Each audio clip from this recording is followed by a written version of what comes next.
Hello, good afternoon. We start with breaking news. The moment the iconic Sycamore Gap tree was allegedly cut down has just been shown in court for the first time.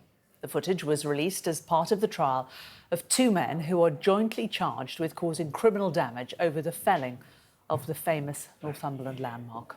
Well, let's take a look at that video, which has been enhanced for broadcast.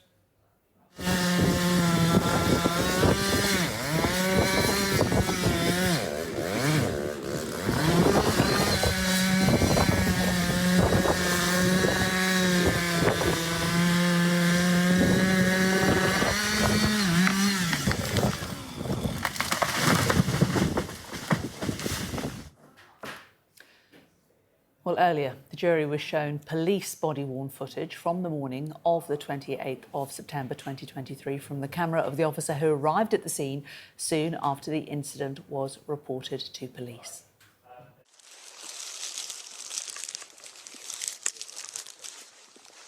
If you could just clear back a tad, just a touch, just out of this main sort of area here, just so we can gather as much evidence as we can. Okay, thank you very much.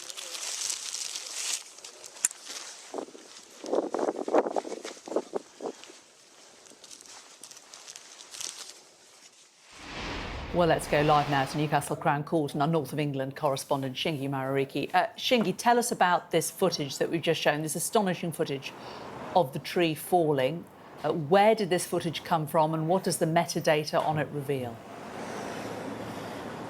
Yes, that's right. The jury was shown the footage of a video the prosecution say shows the moment that the Sycamore Gap was felled. And that is a video the prosecution say was taken on Daniel Graham, one of the defendant's iPhone 13. And they first of all showed the court and the jury the footage which was unenhanced, which was a 2-minute 41-second clip which was largely pitch black, but you could hear the sound of a chainsaw. But Northumbria police, as part of this investigation, then enhanced the footage so that it could be shown in court and seen. And in that enhanced footage, which is still grainy, you can see the outline of the tree. You can also see the silhouette of what appears to be a person. You can hear the sound of that chainsaw. And then eventually there is a moment where the tree falls to the ground and you can hear the sound of the trunk hitting the ground, echoing in that 2-minute 41-second clip. So that was shown this afternoon, and we also heard, as part of the hearings today, some evidence from that police officer, which was read out, PC Peter Barini, who was the first police officer on the scene.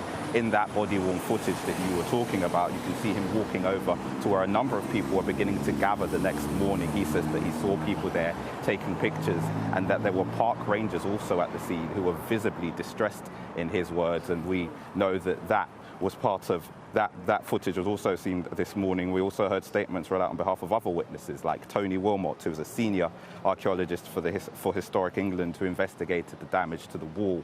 He called the site picturesque, and it had become one of the most prominent and appreciated features in Northumberland, describing the Sycamore Gap as totemic, talking about people's personal connections to the tree, describing it as a site of places of people where people were proposed to, as well as having their ashes scattered and many photos taken, but also talking about its pop culture significance, talking about that 1991 film, that Kevin Costner film, Robin Hood, Prince of Thieves, as well. He talked about how it had a place in people's personal lives and that it was much loved by many thousands of people. So along with that video, we've also heard from a number of witnesses as this trial continues. Both Carruthers and Graham deny all of the charges against them. Shingi, thank you very much for that.